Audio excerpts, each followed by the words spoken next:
The war started for the parents of Minab, searching for their children in the rubble of their bombed-out school. 2 months later in Washington, a search goes on for answers and even any admission of responsibility. When will you release the report on the Minab school, Mr. Secretary? That was my unanswered question to the Defense Secretary, Pete Hegseth, on Friday.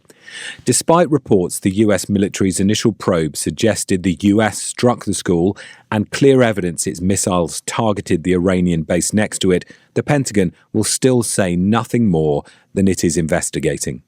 The first thing that you undertake is an initial review. Wes Bryant ran the civilian harm reduction team at the Pentagon before it was gutted by Mr. Hegseth last year. He says any preliminary probe has to show two things. Were civilians harmed, and was the US operating in the area at the time? And when you meet both of those criteria, that's the only time that an investigation is actually formally initiated. And so from a process standpoint, that just points even more to the fact that, yes, they know already that the U.S. caused this, or else they wouldn't be doing this investigation, and they just don't want to acknowledge it or speak to it. To not even be able to have any comment on it whatsoever is just unacceptable. He compares the Minab case to the handling of a drone strike in Kabul in 2021, which the Pentagon said targeted terrorists, but in fact killed a family of 10, including 7 children. This strike was taken in the earnest belief that it would prevent an imminent threat to our forces and the evacuees at the airport. But it was a mistake, and I offer my sincere apology.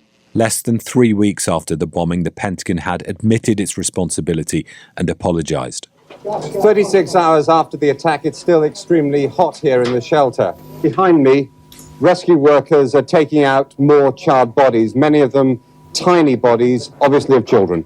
In 1991, one of the most notorious incidents of the Gulf War, the US hit a shelter in Baghdad, killing more than 400 civilians.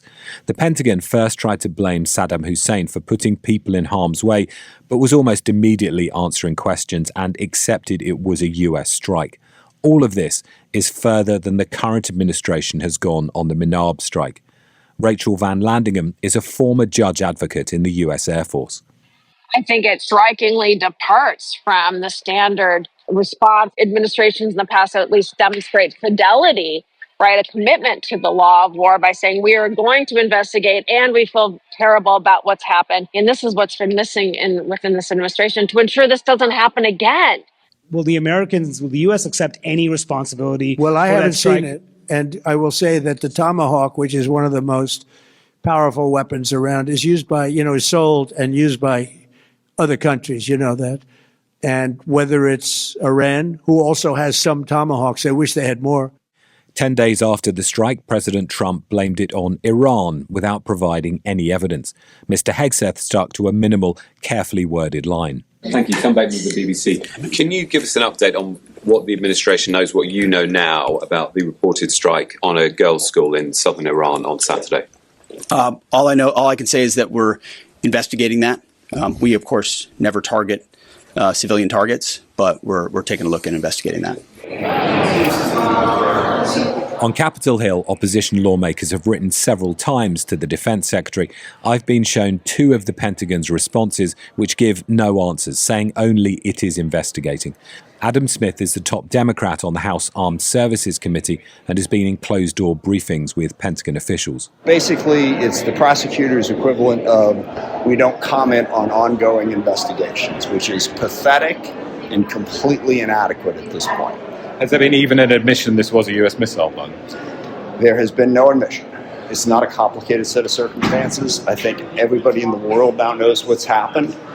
We need to admit it and deal with it instead of stalling.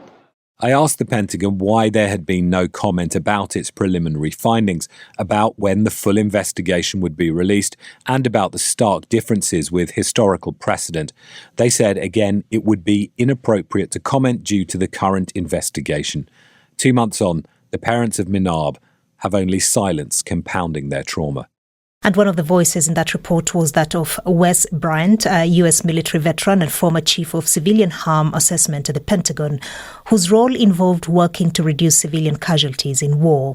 I spoke to him a short while ago about what he sees as a cultural shift in the U.S. military.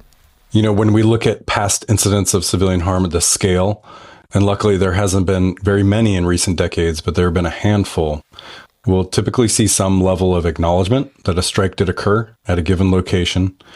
And once the Pentagon verifies that the reports of civilians killed is credible, we'll see usually immediate acknowledgement of that, some kind of formal public apology to start, followed by a thorough investigation, and then eventually some effort at redress. So it's been 2 months since this incident. What's your reading of the delay in publishing any even preliminary findings? U.S. military has been far from perfect, both in mitigating civilian harm and especially in its response to civilian harm. In fact, those were both areas we were working to improve at the now dissolved Civilian Protection Center of Excellence at the Pentagon and related efforts across the DoD. But the response here to the Manab school strike in Iran, really the nature of this strike campaign as a whole, in terms of safeguarding civilians' infrastructure, has been an incredible departure from even worst case operations and incidents in the past 30 plus years. More to the point of your question, it's important to note here that, within the DoD, there are good people with integrity who want to do the right thing. They want to wage war without killing civilians, especially children. When things go wrong, they want to conduct a full investigation, hold accountability, provide transparency. And I believe there are people trying to do that now internally. But this Secretary of War, as he calls himself, he mandates a silence order, especially in the case of this strike. Senior officials, including in the White House, have on this incident in Minab said that they do not, and they have emphasized that they do not specifically target civilians. But then we're still waiting for a statement specifically on what happened on Minab. So is it possible that they simply don't know what happened on this occasion? You know, I'll say, if the entire Central Command and all task forces within it are truly so incompetent that they cannot at this point tell us where they've dropped their own bombs and missiles, then that level of operational incompetence is really of equal concern. I've heard the excuse of so-called, quote, fog of war, right? I mean, this is not fog of war. You know, fog of war is being pinned down in a wadi, taking fire from 3 directions, having no idea where your friendly forces are, trying to coordinate a strike against an enemy you can't see. You know, I've been in the fog of war. This is deliberate strategic targeting, remote strikes, no ground forces present or in danger, where you are able to take months to plan, and you're coordinating this from, cushy offices in the rear. Wes Bryant there, a U.S. military veteran and former chief of a civilian harm assessment at the Pentagon.